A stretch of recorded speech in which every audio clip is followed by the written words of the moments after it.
Hello, beautiful. I'm super excited to bring our guest here today. We have Danny on the show, who is the founder of Sipple, a bottle shop in, okay, I already messed up because I didn't like that, but let's start it over again. I completely forgot where you're located. Houston. Let's write that down. Words are hard sometimes. It's all good. Yeah. All right. Hello, beautiful. I'm super excited to bring our guest onto the show today. Today we have Danny, who is the founder of Sipple, an alcohol-free bottle shop in Houston. Danny, how are you doing? I'm doing great. I'm doing better now. I'm on the show. Thank you so much for having me. Yeah, Danny. So, we met quite a bit ago. We've done some live events together. We met in person in Houston. And you are, the founder of a new phenomenon, basically, this new kind of a shop that caters to the alcohol-free or sober curious person. I'm so interested to learn more how you, started this business and got going with Sipple, all that. But before we get there, I just want to know your personal story a little bit first. So kind of share with us a little bit about what your journey looked like to kind of reevaluate alcohol in your life and, how you became aware of that to begin with. For sure. Well, thank you. I think that's obviously so key in any kind of story, company, business at all. That origin story. So yeah, I grew up in Northern California, but on the cusp of Napa Valley. My family's not in the wine business. Otherwise, I definitely never would have left. It's absolutely beautiful there. But at a very young age, it became very infectious. I got very fascinated with like vineyards and apple orchards and taking things from the earth and making beverages. I didn't understand alcohol when I was young. I didn't care about it, but I was just very curious.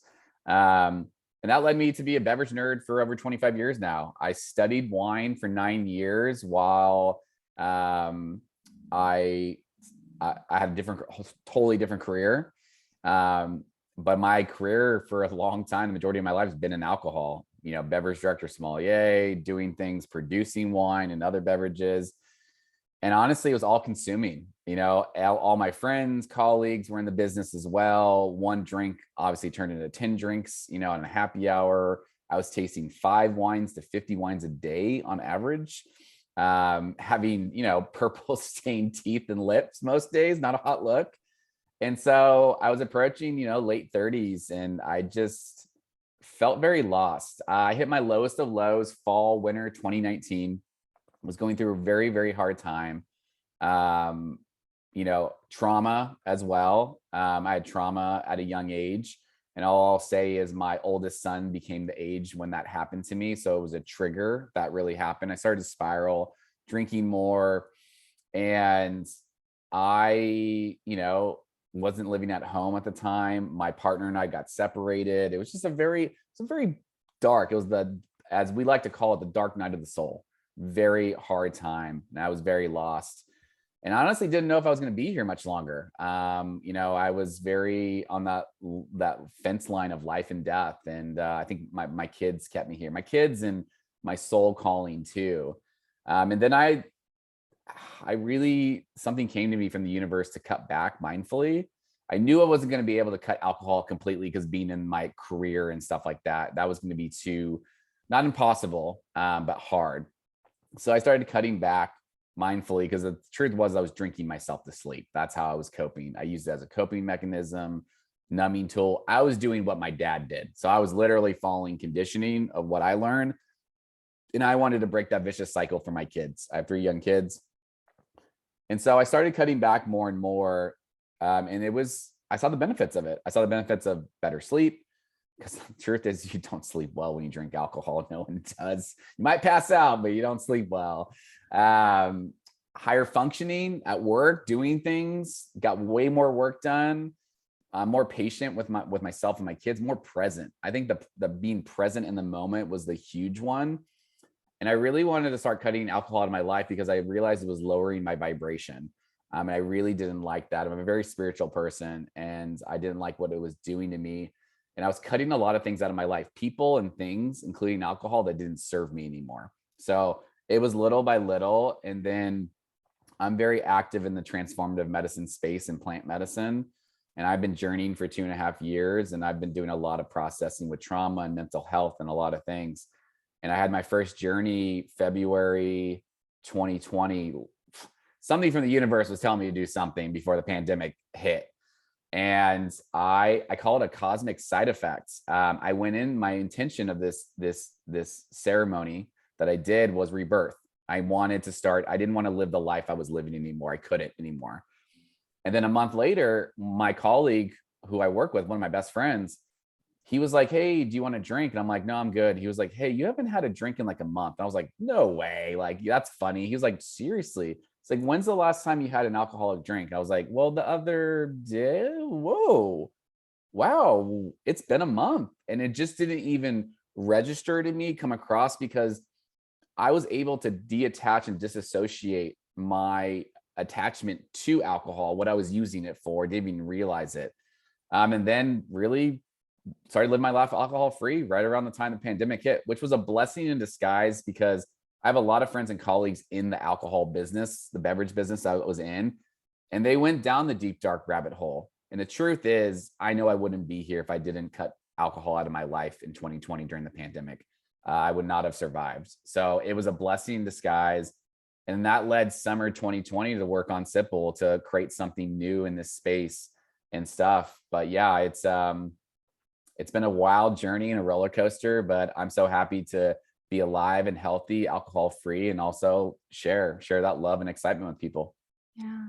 Oh, well, I'm so touched to hear just like you're just awakening to the profundity of life and really that healing journey you've been on. And I think it's so interesting about your story too, is that you were, kind of not only in the beverage industry, but kind of in this like glamorous, the sommelier. And I think what often happens is people try to change their relationship with alcohol is that they have the belief that someone out there is doing it right. And they're just not. Mm, They're the ones who's screwing it up. And it's like, if I could just be that someone, things would be better. And so I've heard, people say like, why can't I be like the French, so sophisticated, just that glass of wine like 3 times a day or whatever they do, or mm, like, if you're obsessed with food and wine culture, that image of the mm, sommelier or the, foodie who has their drinks paired with their food and all this kind of stuff. And all of it, just to say, is like an illusion. Like we don't know what's going on behind closed doors. And I love that you can share that and you can share this example of like, hey, look, my highlight reel could have been looking like wine tastings and all this kind of stuff, but here was behind the scenes. And alcohol has the same effect on everybody. It all negatively affects us in so many ways. So thank you so much for just kind of sharing that, because I find it so interesting. um I have so much I want to kind of like pick apart, but I mm, want to also get the origin story of Sipple down. mm. So Sipple is an alcohol-free bottle shop you have in Houston. And these are, really a new phenomenon in across the United States, like definitely within the last, I don't know, 5 years is the very first time we've had this before. So what was kind of your inspiration or just like gumption to start something like this? Like tell us the origin story of Sipple. Yeah, so it really comes from personal story, right? That going, not drinking anymore. And I realized I haven't been a beverage nerd for over 25 years for alcohol. When I stopped to really think about it, it was like, it was the stories and flavor and the terroir, as we, fancy call it in the wine world, as the soil, like all this kind of different characteristics. And so when I took alcohol out of the equation, I was like, oh, I'm still a beverage nerd. I just like good tasting drinks. So summer 2020, I was like, okay, there's Seedlip, right? That's the OG non-alcoholic experience. There's got to be other stuff out there. And so I started researching a lot. And there was a lot of stuff overseas, in Europe and other things, but there was like a little bit in the US. There have been pioneers in the US for a long time. Chris Marshall's one, your dear friends, with Sans Bar, what he's been doing for a very long time in the sober movement, bringing that awareness. Our mutual friend, Laura Silverman, one of my besties, Zero Proof Nation. So there's been people doing things for a long time. I do believe the pandemic really like pushed things like hyper speed along. A lot of people's drinking habits. I mean, let's be honest, being hungover at your house constantly is not a hot look. And a lot of people had to look at themselves in the mirror when they really didn't want to. And a lot of people adjusted, not all, but a lot of people were looking at what they're eating, what they're drinking, their habits, and a lot of stuff. And that's where we saw, it's not the beginning, it was like the rise. It started to blossom and flourish from there. And so summer 2020, I started tasting, and by now, someone told me the other day, it was like, I've tasted over 400 non-alcoholic products at this point. And like, that's non-alcoholic wine, beer, spirits, aperitifs. And I honestly, in the beginning, didn't know what Sipple was going to be. It didn't even have the name yet. I was just like, I know I want to do my own company because I've grinded and hustled for so many people and made a lot of people money. And I'm not passionate about that, about alcohol anymore as well. So I was like, what can I do? And I had like, I'm a Gemini, so I had a lot of ideas, and I had to kind of like start to focus, like, okay, Danny, focus. What are you good at? Like, what are you really good? What can you bring to the table? And it was passion, education. And that's really what it was, is like, okay, what's the first key? Retail shop, physically, like in store. And then that took a long time. It actually took 9 months to find a location. Got a lot of no's. A lot of people didn't understand what we were doing. People thought we were crazy, like non-alcoholic bottle shop. They're like, what does that even mean? They're like, oh, so you sell like soda, like sparkling water. I'm like, no, technically that is non-alcoholic, yes, but no, we're looking for adult drinks. So we got a lot of doors shut in our face, and we actually had 6 real estate deals fall through. We walked away from 2. And then in the midst of that, we kind of pivoted. We launched the company digitally to educate people, to build community, to get awareness. That's how I met Laura Silverman and other people in the space. And that's when we saw like the rise. I remember November 2020, reading an article. I forget where it was. It was maybe like Imbibe or something, like Eater or something like that. And they were talking about this New York's first non-alcoholic bottle shop, Spirit Away, Douglas. And I was like, oh my God, I'm not alone. Like someone else has this idea. And one of my friends, I was like, see, I'm not crazy. And my friend said, or the both of you are just really crazy. Like, yeah, there's 2 crazy people in the world. And I was like, fair. That is a fair statement. But it was really cool to see that I wasn't alone. And I knew I wasn't alone, that there was more. And so it took a longer to open up our bottle shop. We're actually less than a month away from hitting a year being open in Houston. So we're very excited about that. Congratulations. Thank you. And, we're Texas' first non-alcoholic bottle shop. I still can't believe we're the only. I thought by now there'd be like Austin or somewhere. And I know it's on the cusp. I know it's going to happen very soon here. But we wanted to bring it to the people, right? Options, and to shop it better together in one space, but all non-alcoholic. So not mixed with liquor, because you get a lot of people that are timid to go into a liquor store if they don't drink, or drinking less, or pregnant, religious. They don't feel comfortable. They don't feel like they're welcome there. And then they get like, they also feel a little nervous to ask, like, hey, where's the non-alcoholic beer or wine? And usually the people that work there give them like the stink face, like, why are you looking for that?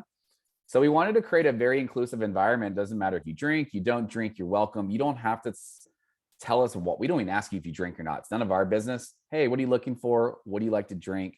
And I do remember this one guy in particular, part of our community. He's Muslim. He's never drank in his life. We were talking about different things. And we were talking about the industry. He was just like, it's so amazing, all these different, options now. And I'm like, that's what it's all about, right? When you go out, or you can go to your friend's house, people are becoming more inclusive about that. I go, now, like, I was like, now you're invited to the party, dance. And he said something that really, really resonated with me very strongly. He said, Danny, I've always felt like I was invited to the party, to the dance, but I never had a partner to dance with. And I was like, wow. So you were always kind of included, but you were on the wall. Like, you didn't really feel like there's options for you. He's like, now I do. And I was like, that's a beautiful way to look at it, because that is like, you might go out to a restaurant or bar, you don't drink. It's hard to find options. You go to a party, a friend's house, they're like, who wants margaritas? And you're like, oh, do you want water? It's kind of that afterthought, and you're just like, sure. Like, I've been drinking water all day. So I think it's cool to have like a dance partner now, where I'm seeing a lot of people that do still drink alcohol or don't stock their bars up with non-alcoholic options to just be more welcoming and supportive of their friends or family. Yeah, I love that so much. And I was once featured in a home and country kind of magazine that was about like how to really be a good host. And it was like, make sure you have alcohol-free beverages. Like, don't assume everyone drinks. It's actually really rude if you think about it, right? But that kind of real, true hospitality and welcoming and inclusiveness is really catering to this phenomenon that more and more people are starting to reevaluate alcohol, drink less, ditch it, whatever that looks like. And their definition doesn't matter, but to have that included. So I have a question for you, kind of going back to, you have this like passion for the product. You have this passion for the drink itself, the beverage, like you say, you're a beverage nerd. And, especially I find that like people can really change their beliefs around alcohol when it comes to like heavy drinking or like binge culture, but there's always this romanticization and romanticism. I think that's how you say it. Right. Okay. Yeah. So there's always this romanticism, I think, that really comes from old world cultures that had these beverages for a long time, especially France with wine, right? Like we were just like, oh my God, I'm not going to go to Bordeaux or Burgundy or Provence and have my, wine tasting, or like the Japanese whiskey culture or something like that. And, it's hard to completely shake that illusion, because I do think there's something incredibly beautiful about growing produce and products and harvesting from the ground and creating, beautiful products out of that. Like I think that tradition and that ritual and all that is gorgeous. So like all you've done is just remove the ethanol. All we've done is curated new ways of doing that with new flavors and new combinations, and the ritual and the culture is all still there. So that being said though, Danny, I talk with a lot of women, and I think the alcohol-free beer is completely like on par of like any craft beer you could find. The mocktails are so fun, and the different like spirit combinations and stuff. But the wine, right? So like there's like a catch up that's needed with the wine. I kind of understand that like with the process of either removing alcohol or making something different, you lose a little bit of body or a bit of sweetness. Some alcohol-free wines put too much sweetness back in with juice. So with your 400, beverages that you've tried, what do you think about alcohol-free wine, and who do you think is like the leading player in that realm? And I know it's going to just keep getting better and better and better, but we're still in that kind of middle ground. So who do you think is the leader in that? For sure. It's a great topic and question. I've said it for a long time. Non-alcoholic wine has the most to gain, like in the longest way to go at the same time. Non-alcoholic beer, a lot easier to crack making beer because it's lower alcohol. So it's easier to retain those flavors and stuff when you de-alkalize it. Spirits are not even producing alcohol. It's just almost like a tea infusion. So it's a real lot easier to do that. But wine, very expensive, very hard. They're not all of them are making the wine. Some of them are just like not making sure not to produce alcohol, but a lot of them are making wine, de-alkalizing it. So I tell people, it was like, Sauvignon Blanc first, and then they took that alcohol and then they vapor distilled it off. So it's like, it's another step. It's costly because price is another thing for people too, coming into the non-alcoholic space. But you're right. I think I've already seen a lot of progression in 2 years, because I dumped a lot of non-alcoholic wine down my drain, like a lot. Like it was a lot of adult grape juice. I call it church wine sometimes. Like it's just like, nope, like this is not wine. And so people are very timid when they come in our shop or they talk to like, is it good? And I say, if I won't drink it, it's not here. And I'm very picky. So, and the crazy part too, and the exciting is non-alcoholic wine is our most popular category in our shop. We can't keep it on shelves. Like it blows out. Not surprised. Houston is like a wine city. So much wine is drunk here for sure, just because of oil and gas culture for people from all over the world. It's a very culinary mecca. But I've seen a lot of progression. So I would say, far as like sparkling wines go, Naughty, Thompson and Scott Naughty's the OG. I've known Amanda for almost 2 years now. And that was the first non-alcoholic sparkling wine. I remember walking through my like old house, my kitchen, and going, and I was like, my partner was like, what's wrong? I go, oh my God, this tastes like wine. Like what? And I was just like, it was the first one. It was a sparkling Chardonnay. And I was like, wow, this tastes like champagne, like a brew. And that was like, okay, that's the beginning. Like we're getting there. And then we have people like Prima Pave out of California. Their families are from Italy, and they blew my mind as well. They have made non-alcoholic or alcohol-free sparkling wines. Just, you can't even tell a difference. I have blind tasted just your regular, everyday people, and also sommeliers and people, they couldn't even notice the difference. They just thought it was just the same thing. So we're starting to see that more. Now, don't get me wrong, sparkling wine, carbonation helps everything. So we can, bubbles lift the aromatics and palate. So that's a lot easier to be more on point than still wines. But even with still wines, right? Still whites, love Buzzkill. It's a new brand on the block. Molly, the founder, is absolutely amazing. I actually got to meet her in person when I was in LA. We hung out. She used to work for Hinge and a lot of stuff, and she just saw this whole world and wanted more options. So she produces a great non-alcoholic Sauvignon Blanc in cans. So it's really accessible for people. Shirley, I love Shirley. Shirley's based out in Austin. I actually known Shirley for almost 2 years now. I remember December 2020, someone saying, hey, I think there's an Austin non-alcoholic wine company launching. I was like, wait, what? So I remember like finding them and emailing them going, is this true? Like, what is this? And it was like, they didn't even launch it. It was like very early stages. So it's been really cool to see them come along. And I think they're definitely one of the they're like one of the trailblazers in non-alcoholic wine for what they're doing on a large scale. So their still rosé is my favorite. It reminds me of Provence rosé. Summer salad, strawberries, lavender, very crisp, really nice. Unfortunately, they're discontinuing it because of sourcing it. It's a huge issue with global supply chain issues and inflation. There's a lot of stuff we're seeing already. And then red's the biggest one. That's been the hardest, right, to crack. And also Sip Clean still white is one of our favorites too. We sell a lot of Sip Clean. Alex is amazing. So reds is like still's got a long way to go. Sparkling wines, very on point. Still whites and rosés, we're pretty much there. Reds, we still need some time. But we've seen a lot of progression. Naughty Rouge came out, which is great. Surely reds are good. But that's honestly what the people are looking for. There's a lot of bubbles and there's a lot of red wine too. So what I tell people, this is my analogy I like to use in the shop or beyond. I say, and this goes actually for non-alcoholic whiskeys too, whiskeys and non-alcoholic red wines. I go, if someone hands you a plant-based burger and you expect it to taste like beef, well, you're setting yourself up for disappointment. But if someone hands you a plant-based burger and you're like, hey, this is going to be different, but delicious in its own right, people enjoy it. That's when I've seen people open their minds up a little bit.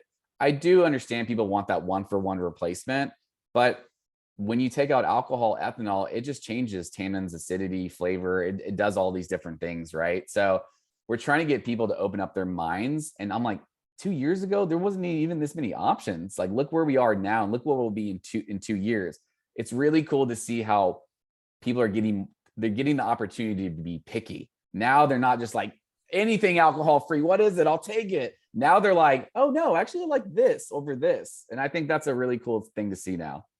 Yeah, that's such a good analogy, especially like with some of the spirits, like the ones that really mimic it. Like sometimes I'm like, I don't want to drink something that tastes like tequila. Like that's disgusting, like it's just so funny how you evolve and you change and stuff like that. So, one of the ones I have to try all of these. I'm like voraciously writing them all down, getting them ready to go. But one of the ones that I'm kind of fond of, and I've only tried a few, so I know they do different ones all the time, but proxies are the ones where they blend like different tea, like just all these different blends. I don't think they're even de-alcoholized. They're just like a different blend of a drink. But I think there's just a lot of fun and creativity that's going on there with their different flavors and stuff like that. And it's completely different. It's not wine with just alcohol removed. It's like a different product in its own right. You know what I mean? And so like we're kind of pushing the boundaries also too of what's possible. I think here there's so much innovation that's ripe, for making these products.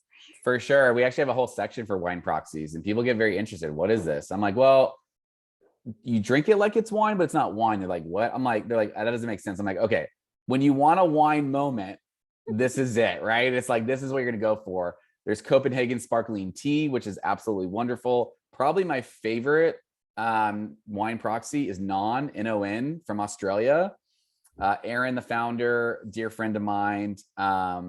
They make such cool things. And the way it started was a really cool story.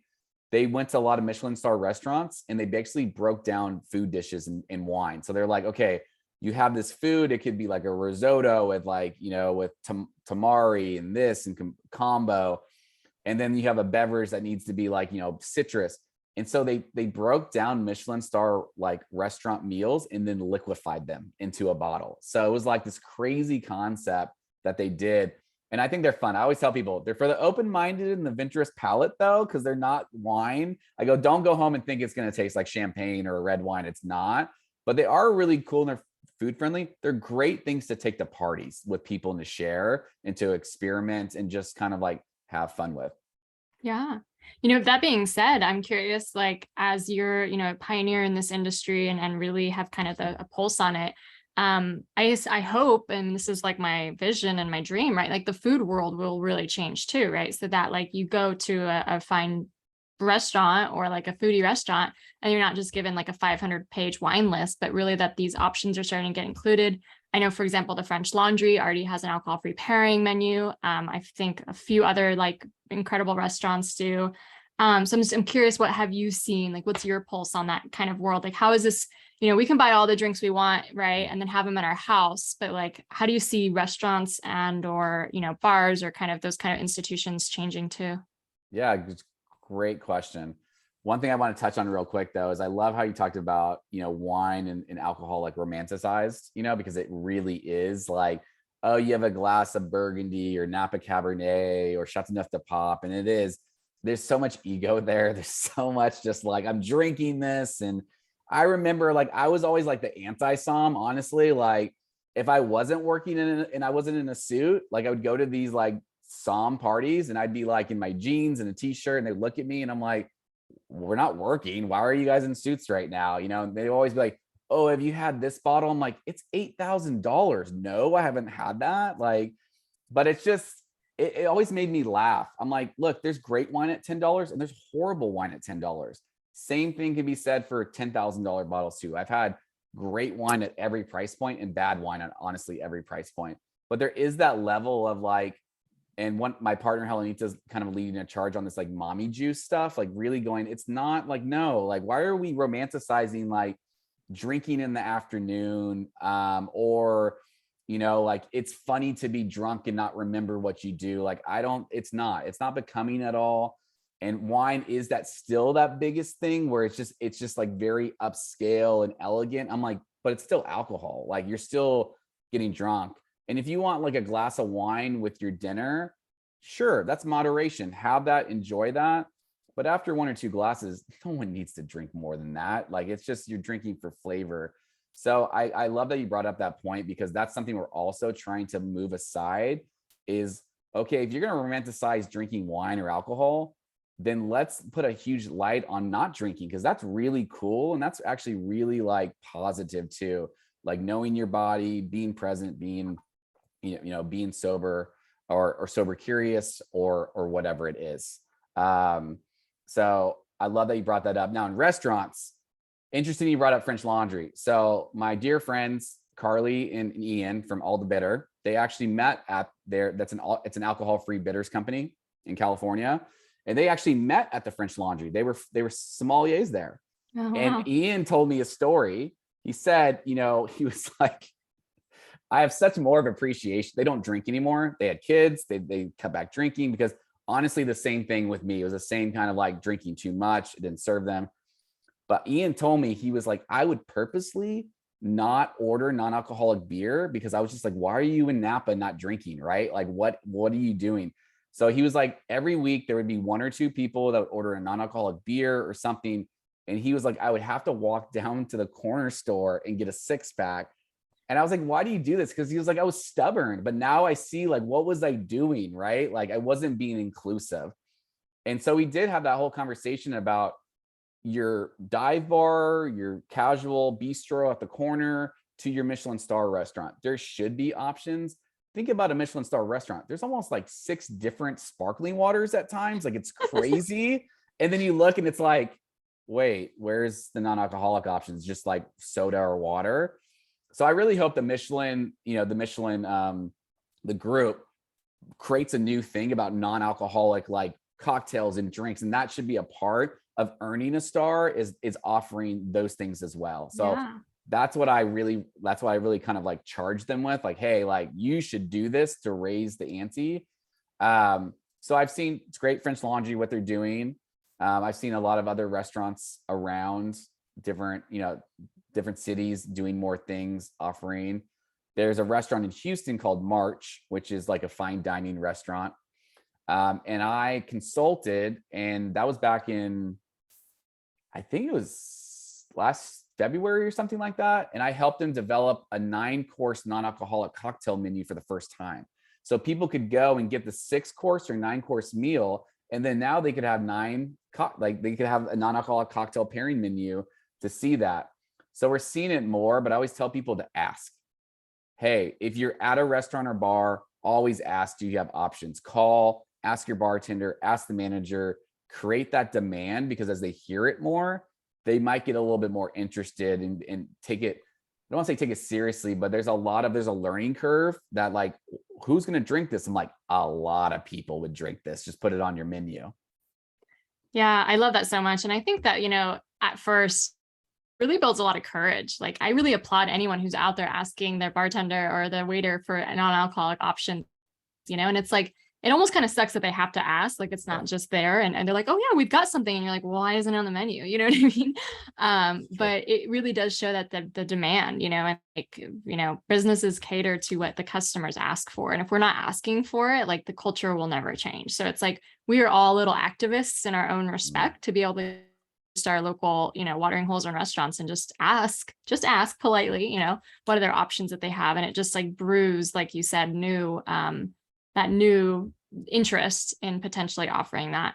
And I love how you're talking too about, like when we're talking about fine food culture, like it's almost too easy to just say, oh, here's a bottle of wine that goes with this meal. You know what I mean? Like the inventiveness, the innovation, the creativity of actually non-alcoholic, drinks with food, I think is like this new world that literally can explode, that really highlights people's creativity and sense of palate and all that kind of stuff. So I love that. For sure. I always tell people, I'm like, if you're going to put things on a menu, please don't put them by the kids' food. Like, don't treat them like that. Like, don't put them on like the back of the menu. No one's going to look there. If you want to create another section, that's fine. You can separate it if that's what you want to do, but put it on the front too. Find somewhere where people can see it. But I've actually seen some top bars in the US, they're actually integrating and interlocking these cocktails. And the way they're doing it is by ABV, alcohol by volume. So I thought it was actually really clever to see they have like a whole one page and all these cocktails had the alcohol by volume, and some were like low and some were 0. And honestly, if you think about it, if you were a drinker at a time, especially a beer drinker, that's not far-fetched. If you go to a brewery, think about all the beers and the ABVs listed. Oh, this is 11%. This is 4%. So it's actually adopting that mentality in a cocktail form where once, like you're saying, they don't even have to ask. They can go, oh, cool, I want this one. This sounds really good. And they don't have to have that awkward conversation with the bartender. And it also helps the bartender keep working, and he doesn't have, or she or whoever it is, they don't have to get into an awkward conversation too when they're busy and stuff, because it just creates more of a fluid, and you feel just more welcomed at the end of the day. Yeah. And if you think about it, like how much money are all these places losing when people have no option and or like a club soda, or water or something like that. True. Okay, Danny, so tell me, you've already made so many inroads and just changing the shape alcohol-free movement, with your alcohol-free shop, and just so much knowledge and wealth of like passion around this topic. What's the future, like vision for Sipple? For sure. Love that question. We get that question all the time for people.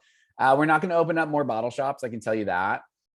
We love having our flagship shop because we know that's so key and essential for people to be in person, talk to someone that really knows beverages and really comes in for their first experience, especially, right? Like sometimes people are like overwhelmed. They're like, oh my God, I thought there was gonna be like 5 things in the store. There's like 150. I'm like, yeah, it's cool, isn't it? And this is just a fraction of what's on the market, right? Like this is the best. So we are focusing on more events. We think it's great that there's bottle shop companies like my dear friend Emily from Sachet. She's opening up more shops. You have Boisson that's opening across the nation. We need that. We need more shops like that with more awareness. Spirit Away, Minus Moonshine. There's some soft spirits. There's the new bar in Venice, which I got to visit. Really cool. We're starting to see more and more. So we need more of those in all the different cities for accessibility. I'm also seeing a lot of actually big box retailers getting involved too. Like Whole Foods is getting really interested. Target made some national deals recently. So in the next year or two, we're going to see even Disney made a national deal with a non-alcoholic brand, which was really awesome to hear. CVS recently actually just expanded their functional category and it includes more non-alcoholic stuff, like not just like energy drinks, but like functional stuff. So I was like, wow. So we're starting to see it just more and more. So we want to focus our time and our energy and resources on where we can really make a difference. And that is not opening up more shops. That's one, events. We're doing more state events and more national events now, sometime international. We've got a lot of inquiries, but we're not there yet. We're going to focus on the US first before we get to that, but more multimedia. So, I have a great fun podcast with our friend Laura, By Volume, music and non-alcoholic beverages. And then I'm launching a new podcast in the new year, which is about transformative medicine and non-alcoholic beverages. Really bridging, I call it the rainbow bridge, because they are with people in recovery. This is very non-alcoholic culture is very supportive, no matter what their road is or their journey's like. And one thing I love about your book is, well, two things I love a lot, but two things I'll point out real quick.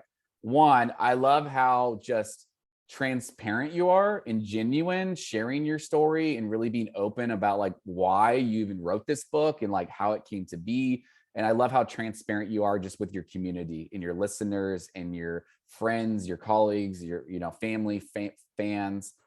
So that's huge to me, because we need people speaking up and sharing their stories, because that's what makes a difference. It's not Instagram. It's not all picket fences and everything's great. That's how we're also romanticizing things as well. We need to be like really raw, that we all have those days, and let people know like we all have triggers. We all have conditioning. We're all working through things. So I have so much love and respect and admiration for you, just how transparent and genuine you are with your story.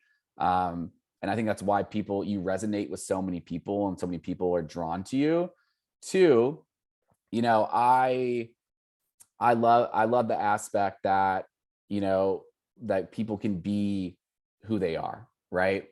And come into this who they want to be, and feel like they're not alone. And that is huge.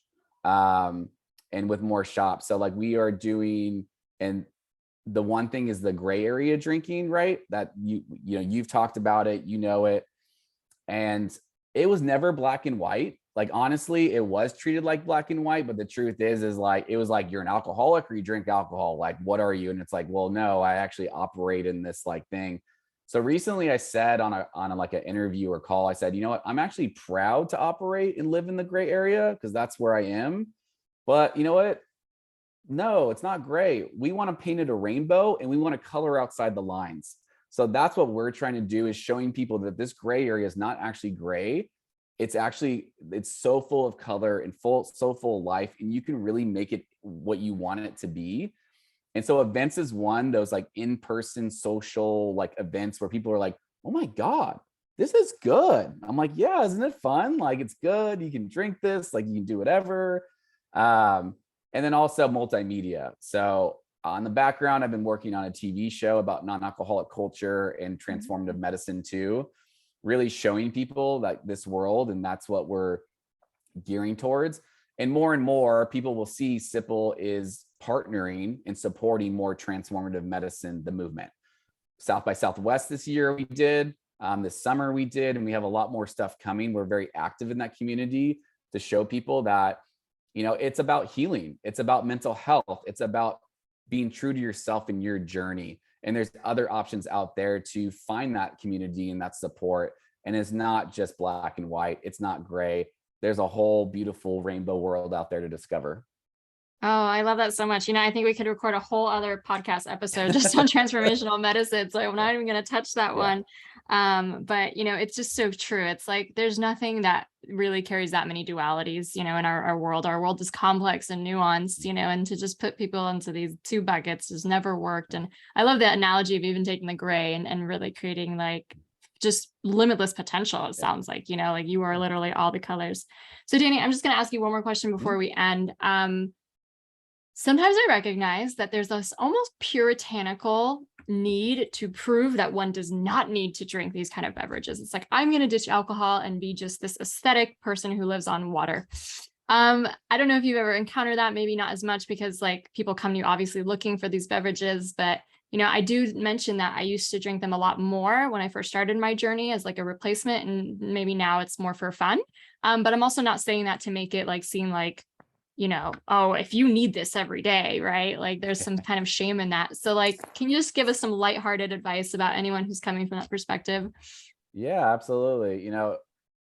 I recommend and remind people that you're on your own journey, and do what calls you and what calls your soul. Try not to get caught up, and it's so hard in this social media world that we live in to do this comparison on Instagram or Facebook or TikTok or whatever it is. And it's a dangerous game. You can go down a deep, dark rabbit hole of like, well, that person's doing that, so should I do that? So just be you. And if anyone has an issue with that, friends, family, spouse, significant other, coworkers, it's honestly them. It's probably their fear and ego. You're probably hitting on something. So don't take it personally. And, for anyone, just find what you like, experiment. And if you're just kind of dipping your toe in the water because you're a little nervous about trying drinks because they might be triggering or remind you of stuff, well, then stay away from that. Like we create sections, like in the spirit section, we have alternatives, right? Your tequilas, mezcals, whiskeys. We have functional, so anything that's using adaptogenics or nootropics. And then I created another section that's botanic and beyond. These are things that do not even remind people of alcohol at all. And that's really a safe area for anyone to drink and play in. And I think that's really, to really just be honest with yourself at the end of the day. Don't give in to pressure. Just be honest with what you like, but use your true voice too. Speak up and let people know, like, no, like right now, I'm really loving sparkling water. This is what I want to drink. Or I'm just taking some time to kind of see what I like again, or dipping my toe, or some people want to jump right in.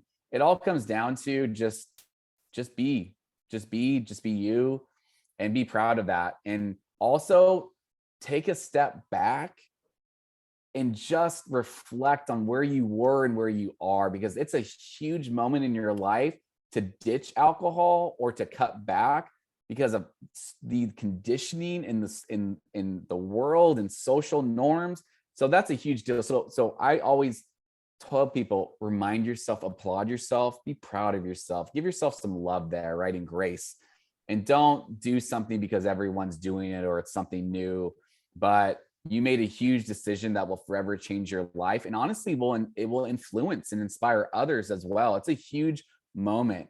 My family didn't understand at first. My friends didn't understand, but I did it because it aligned with my soul. So do what aligns with your soul and just stay true no matter what. And yeah, and find whatever it is. I drink water all the time. I drink a lot of beverages, but water is my number one beverage that I drink constantly. Oh, I love it. I love it so much. So if you're local to the Houston area, we'll definitely, get Sipple's address into the show notes. And you do deliveries nationwide? No, we don't right now. But if you do reach out to us, I can let you know if there's a store nearby or who online you can order from. So we're more than happy to point you in the right direction. Cool. We'll put that info in, and we'll obviously have your social. If you want to just say real quick what your Instagram handle is so people can follow. Yeah, for sure. It's at Sipple.co. Okay, perfect. Danny, well, this was super enlightening. I got a lot of about new things to try, a lot of great perspectives. And I just have to thank you for what you're doing. There's so much sometimes fear and isolation that comes with making these changes in our lives. And like to be this, not only like a safe place, but just so inviting, and to make this exciting again, like for the person who is the beverage nerd, to think that they have to give up being a beverage nerd is BS, right? Like there's this whole frontier of a world that they can dive into, and find a lot of the same rituals that, were positive in a drinking habit, like the ritual of relaxing or the ritual of connecting with people, all the things that maybe alcohol actually wasn't helping to do, but the ritual itself could be beautiful, right? Whether it's a tea or a coconut water, anything like that, just pausing at the end of the day and saying, I did a good job today. I deserve a little reward. There's absolutely nothing wrong with that. So thanks for giving people all of those options, and brilliant interview. Thank you. Thank you. It's such an honor to be here. Thank you for holding space for me to share my story and everyone listening as well. And thank you. It's just such an honor and I enjoyed it. Thank you.